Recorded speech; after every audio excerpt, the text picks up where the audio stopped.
We will move to ninth question.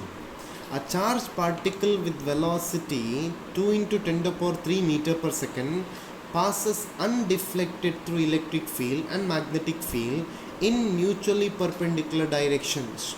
The magnetic field is 1.5 Tesla. Magnitude of electric field. You need to calculate magnitude of electric field, my dear students. So options are given. It is 1.5 into 10 to the power something, and 4 options are given. So you need to simplify that. So charged particle passes undeflected through electric and magnetic field. If that is the condition, two forces must be equal. That is QE must be equal to QVB. So V must be equal to now E divided by B, or E must be equal to V into B. V is given, B is given. So E can be calculated now.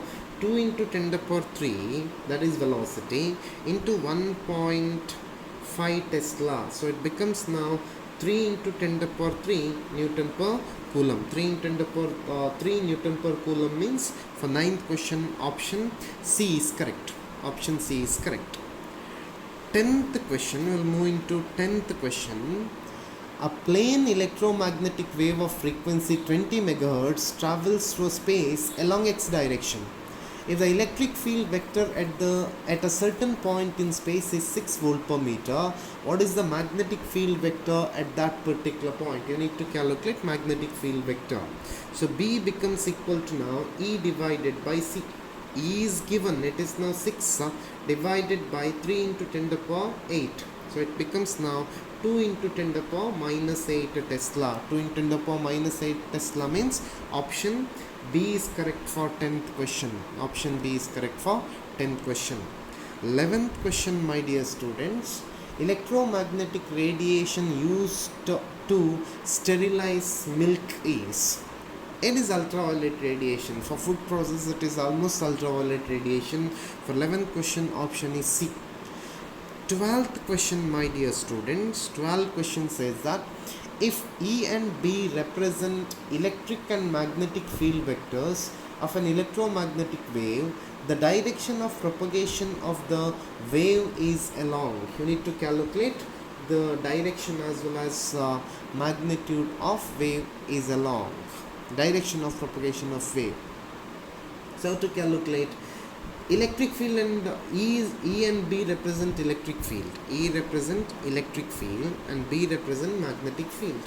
So if this is now direction of propagation, this is now electric field vector, and this is now magnetic field vector. This is Y and this is now Z.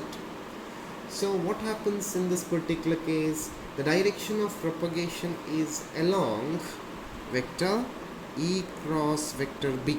Vector E cross vector B. So option D is correct. Option D is correct, my dear student. So EB sin theta. So 13th question.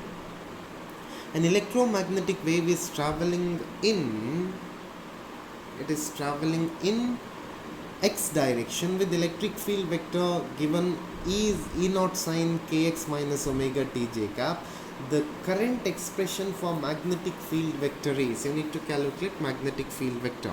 We will go with this reference only. So it is z component. So I can say that E naught divided by B naught is equal to C, which implies B naught becomes equal to E naught divided by C. So which is correct now? Only one option is correct. It is in Z direction. So it is now I cap, J cap and K cap. So option C is correct. That is BZ is equal to E naught divided by C sin kx minus omega t into k cap. This equation is correct. That is option C is correct.